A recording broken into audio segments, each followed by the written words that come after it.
Hello and welcome to Sports Today's Morning News Wrap. I am Siddharth Gulati and I'm going to bring you all the latest updates that made the headlines on different newspapers and on various digital platforms. So, as always, as it has been our usual drill, let's just begin with some cricket news and specifically something related to the England versus India ongoing fifth test at the Oval here.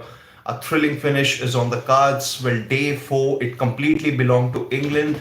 They were led by centuries from Harry Brook and Joe Root, but towards the end, it was India who made a great comeback by picking a good two or three wickets towards the final session there. But unfortunately, due to rain and bad weather, the play actually had to be stopped. And now, on day five, England need a total of 35 runs, while on the other hand, India need a total of 4 wickets to make sure that they can draw this five-match series to 2. Now, can they really do it or not? Well, that remains to be seen, but you can start putting your prediction in the comment section. And as and when I take all the news updates and I'm finished with them, we can probably have a chat about what can happen today at the Oval. So let's just move on to more news bites here. Joe Root has actually praised Mohammad Siraj by saying that he's a warrior, he's a real warrior for the Indian cricket team here. He makes a lot of impact as a test bowler that's really required for India as far as a long term prospect is concerned.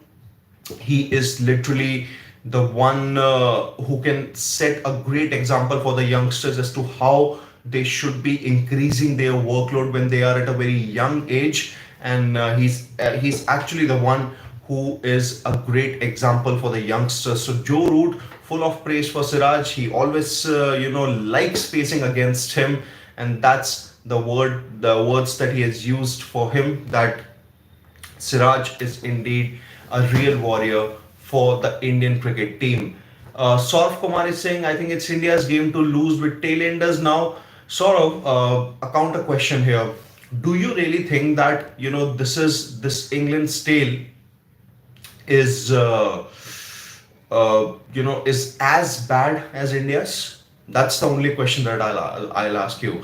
You talk about the other batters that they have. This Overton, Gus Atkinson scored 100 not too long ago.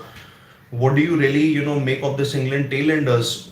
I understand that they are not those really great batters, but are they as bad as India's tail? Not really sure about it, and I think that just could prove to be the difference. I think a lot of people have really spoken about that heavy roller thing, how it might just help England early on day five. I don't know more than that. It might just be the assurance that England's slow order brings in comparison to India's low order. Let's just move on. I think Joe Root has also confirmed one thing, that Chris Stokes will be ready to bat on day five here. So Chris Stokes, he had a shoulder dislocation early on day one of the Oval Test while he was fielding. He had a bad injury to his left shoulder, but even if it's required for Stokes to just bat with the one hand, he is going to do it. So this is something that Joe Root has confirmed, that like Rishabh Pant, Chris Stokes is ready to bear the pain and he wants to bat for England, assuming they need him. So he's going to bat at number 11 only if that happens. Saurav Kumar is saying India should take confidence with how England bundled them for last four for just 20 in the first innings. Yeah, I completely understand that.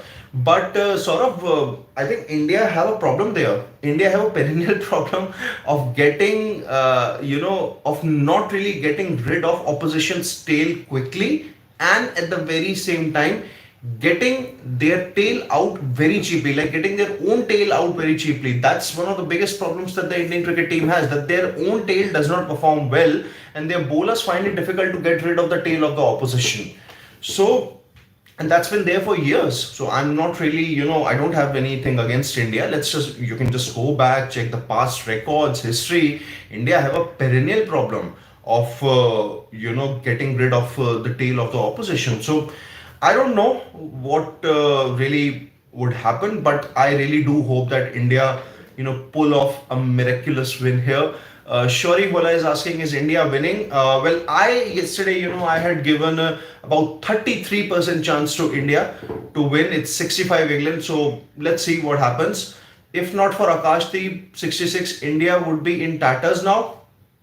+1 to what you're saying, Saurabh. But let's just move on to a few more news bites here. We have already discussed, Joe Root praising Siraj and Joe Root confirming that Chris Stokes would be ready to bat.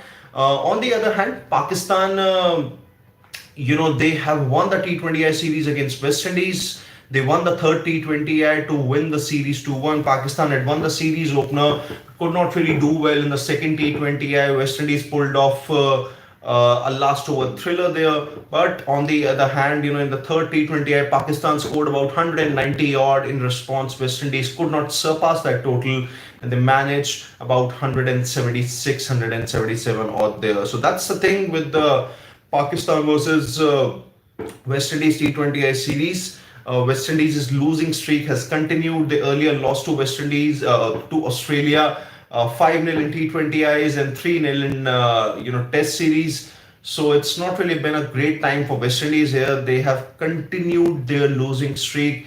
They just really need to figure out a way to get back to winning terms consistently there. So that's the thing. These are the latest updates that we have for you as far as the sporting world is concerned.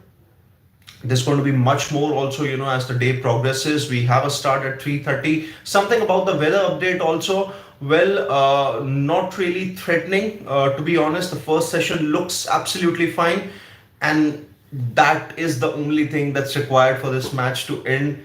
You need about an hour or so at max to get things done here. So even less than that. So let's see what happens. But let me just take a couple of quick comments and end things up. We'll look into it, sports fan. Pineapple is saying Jamie Smith will be key. I think India will win if they pick him early, but still hard questions. Yeah, absolutely. And this is something that we're going to discuss in our, conversation also when the match ends. If Vokes comes out to bat, should India go short pitch bowling attack? I think, let me just put it in a way that's easy to understand. So once I asked a sports psychologist that, let's say, an XYZ bowler has hit an ABC batter on his head, like one of his deliveries has hit the head of a batter, then when the next time that batter comes onto the crease, would that bowler have some kind of issues? Oh, I just hit him with that bouncer. What if he gets injured again? What if that happens? Something that happened with respect to Sean Abbott and Phil Hughes. And that sports psychologist told me nothing. When the batter steps onto the crease, he's fit. It's as simple as that. That's going to be India's strategy also. So if Chris Stokes is coming onto the crease, he's fit, and that's how India are going to go about their work. It's as simple as that. Whether India go bodyline with their approach or whether India just pull off a Yorker, any of the bowlers, and just get him bowled, it's completely on them. But Chris Stokes, if he's stepping onto the crease, that's going to be the approach of the Indian team here, that he's fit to bat, and that is why he's at the crease. So they are going to treat him as a normal batter. That's what at least I think. Who will you start if you are with Gill? Prasidh, Siraj, end of discussion. You don't really have to go to any other bowler for that. Akashdeep has been totally wayward. Last question here.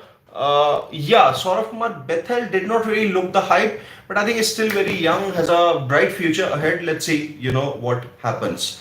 So join us as and when, the fifth test finishes. We are going to be there discussing anything and everything about that test.